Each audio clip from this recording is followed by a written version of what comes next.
Sir, Bharat में चीतों की वापसी एक ऐतिहासिक कदम थी। तो आप जी इस प्रोजेक्ट से कब और कैसे जुड़े?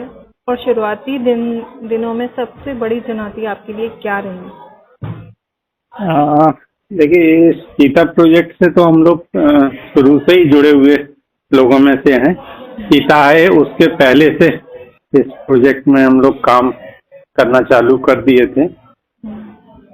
और चैलेंजेस का जहाँ तक सवाल है, तो चूंकि इंडिया के लिए ये पूरी तरीके से एक नया स्पीसीज है ना। जी।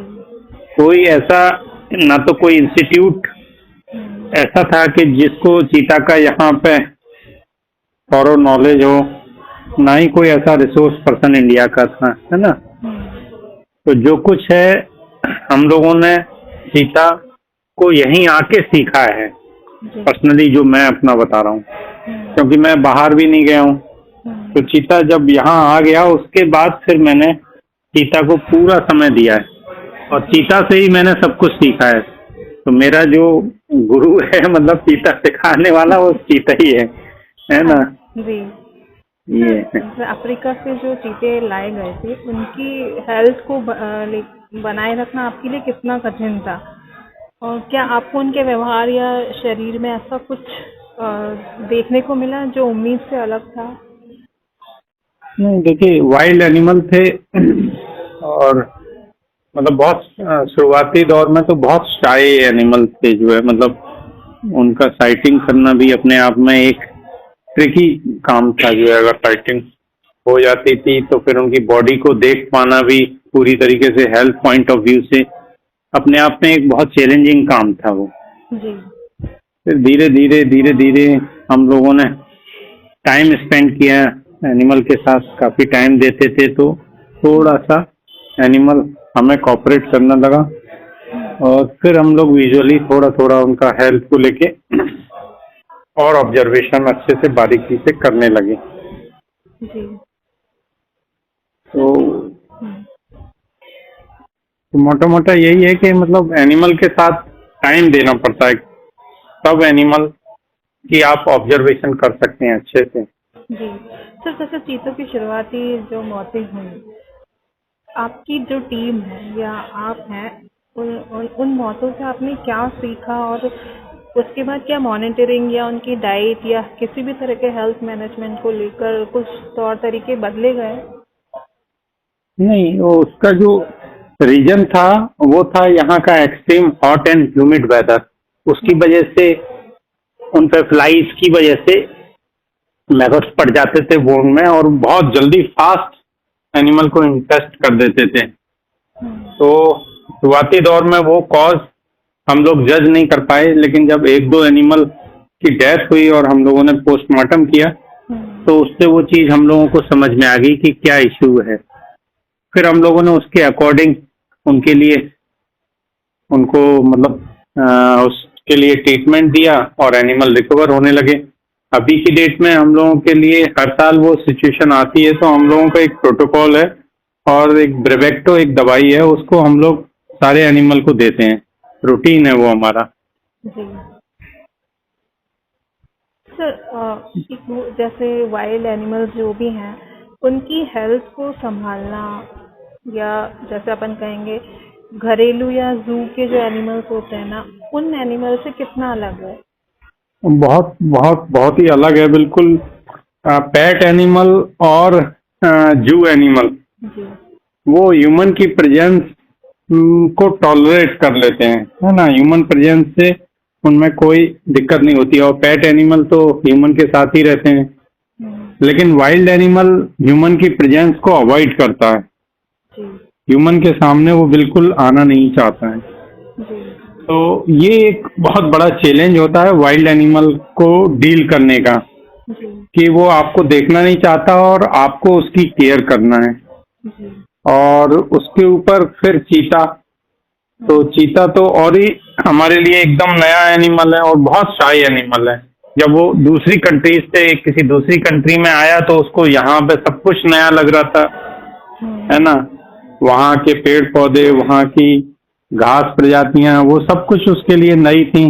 और इवन हम लोगों के चेहरे, है ना, क्योंकि वहाँ जो ह्यूमन है उसका एक जेनेटिक मेकअप अलग तरीके का है, वो उनको रिकॉग्नाइज करता था। जी।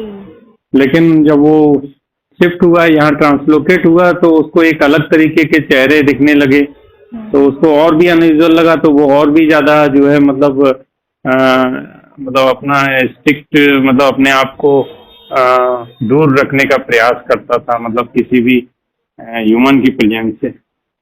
तो उस कंडीशन में फिर हम लोगों ने बहुत टाइम दिया इस प्रजाति को, मतलब पर्सनली जो है ये हमारा एक्सपीरियंस है कि हम लोग सुबह जाते हैं, अभी भी है, मतलब पिछले 3.5 साल से ये रूटीन है हमारा। जी। सुबह हम 7:30 बजे जाते हैं, तो ये तो हमारा रूटीन है। इसके अलावा कई बार कोई और चैलेंजेस मिल जाते हैं तो वो 3 और 4 भी बज जाते हैं। फिर हमारा नेक्स्ट पेज स्टार्ट होता है करीब 4:30 से जो है।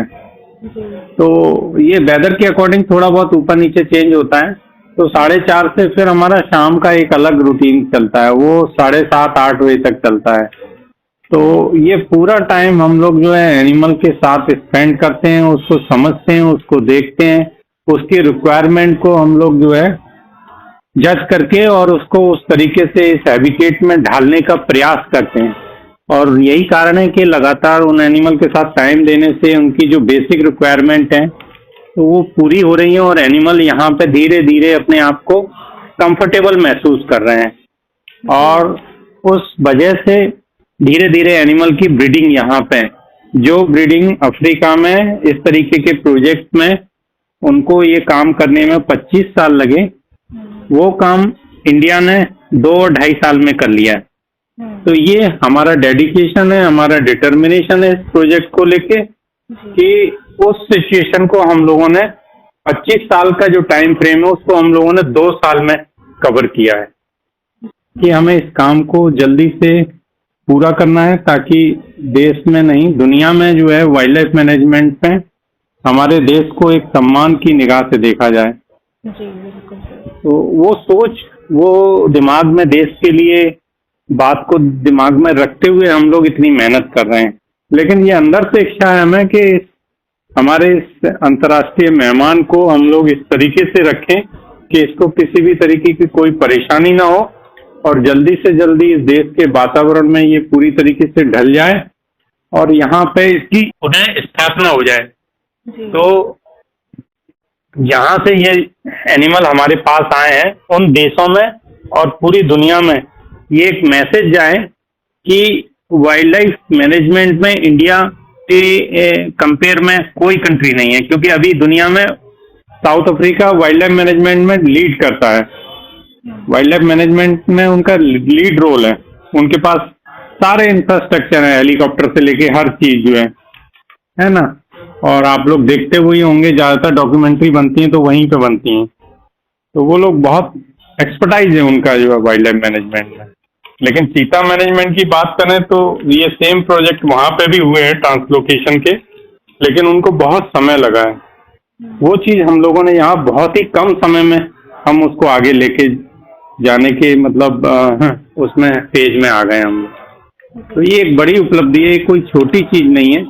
जो लोग वाइल्ड लाइफ से जुड़े होते हैं उनको इस चीज का इम्पोर्टेंस समझ में आता है कि एक रिटन डॉक्यूमेंट से आप किसी परीक्षा को पास कर सकते हैं, लेकिन अगर जो है आपको डॉक्टर बनना है तो आपको सर्जन बनना है तो आपको सर्जरी करनी पड़ेगी, तब समझ में आएगा आपको जो है कि कैसे सर्जरी करते हैं। तो ये हमारा प्रैक्टिकल एक्सपोजर है इस एनिमल के साथ, इसलिए हम लोग बड़े कंफर्टेबल हो गए हैं एनिमल को लेके। हम इस एनिमल को पूरे देश में जहाँ जहाँ पे भी हमारी एपीओ के अकॉर्डिंग जो प्लान है साइट, उस सब में इसको स्थापित करेंगे। तो ये हमारा जिद है एक तरह से, है ना। तो जिद के लिए काम कर रहे हैं हम लोग। चीज में मुझे 25 साल हो गया वाइल्ड लाइफ हेल्थ मैनेजमेंट में। हाँ सर बिल्कुल। पिछले 25 साल से मैं काम कर रहा हूँ। सर इन 25 सालों में कौन सी मेडिकल स्थिति सबसे बड़ी चुनौती लगती है आपको? किसी भी जंगल में किसी भी जानवर का इलाज करने में सबसे बड़ी देखिए वाइल्ड एनिमल के मामले में वही है कि एनिमल की हेल्थ का असेसमेंट सबसे डिफिकल्ट काम है। ट्रीटमेंट तो एक बार पॉसिबल है, क्योंकि वाइल्ड एनिमल जैसे बीमार होता है ना वो सेग्रीगेट हो जाता है, वो छुप जाता है। उसको ये लगता है कि अब जो कुछ होगा मेरी बॉडी खुद ही जो है अपने आप को ठीक करेगी। तो वो सेग्रीगेट हो जाता है अपने ग्रुप से। अगर वो अकेला रहता है तो कहीं छुप जाता है किसी ऐसी जगह पे जहां उसको थोड़ा कंफर्टेबल महसूस होता है ना। तो ऐसे एनिमल को आइडेंटिफाई करना कि कोई एनिमल डिस्ट्रेस में है या बीमार है, उसको आइडेंटिफाई करना वो बहुत बड़ा चैलेंज है। और अगर वो आइडेंटिफाई हो गया तो उसके बाद उसका जो है डायग्नोसिस कि उसको क्या परेशानी है, क्योंकि ह्यूमन में तो सब कुछ हमारे टेस्ट बता देंगे। ह्यूमन अपनी बात बता देता है कि मुझे पेट में दर्द है, गर्दन में दर्द है, जी। लेकिन एनिमल वो नहीं बता पाता जो है। तो उस समय आपको उसके बॉडी लैंग्वेज से, उसकी बॉडी कंडीशन से आपको जज करना होता है कि एनिमल को किस तरीके का कष्ट है, उसको क्या उसका बॉडी का पार्ट है जो अफेक्ट हो रहा है, वो सब जज करके हमें उसके अकॉर्डिंग ट्रीटमेंट करना पड़ता है।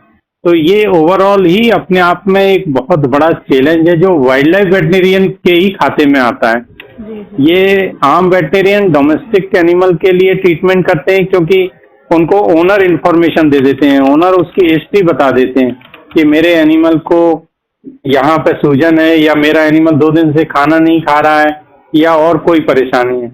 लेकिन वाइल्ड एनिमल में हम ही ओनर हैं, हम ही उसके डॉक्टर हैं, और हम ही उसके केयर टेकर है, और सब कुछ हम ही है, इस तरीके का रहता है। तो ये मतलब अपने आप में एक बड़ा अलग और अनूठा मतलब पैटर्न है